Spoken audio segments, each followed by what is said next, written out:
First గుడి వినాయకుని గుడి దగ్గరికి అయితే పోయి వచ్చేసినాము. ఇప్పుడైతే కుంటిగంగమ్మ దగ్గరికి అయితే దీపాలు ఎత్తుకోబోతున్నాము. చిన్నప్పుడైతే ఈ పండగ వచ్చేస్తేనే పెద్ద పండగ. రాత్రంతా నిద్రపోకుండా గుళ్ళు దగ్గర చుట్టేకే సరిపోతుంది. ఎక్కడెక్కడో ఉన్న వాళ్ళంతా ఈ పండగకి అయితే కంపల్సరిగా కలుసుకుంటారు. అందరూ వస్తారు. ఎప్పుడు కలవకుండా ఉండే ఫ్రెండ్స్ని కూడా ఈ పండగలో అయితే కలుసుకోవచ్చు.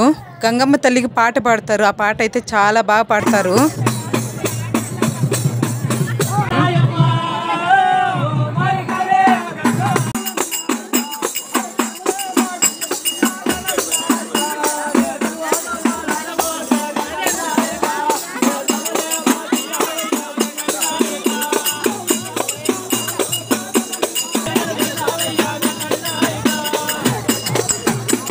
ఈసారి అదేంటో మా ఊర్లో కూడా మంచి మంచి ప్రోగ్రాంలు అయితే పెట్టేస్తున్నారు. మా ఊర్లో మధ్య అంటే రాత్రంతా పండుగ జరుగుతుంది. అది చాలా బాగుంటుంది. లైక్ చేసి సబ్స్క్రైబ్ చేసుకోండి అబ్బా.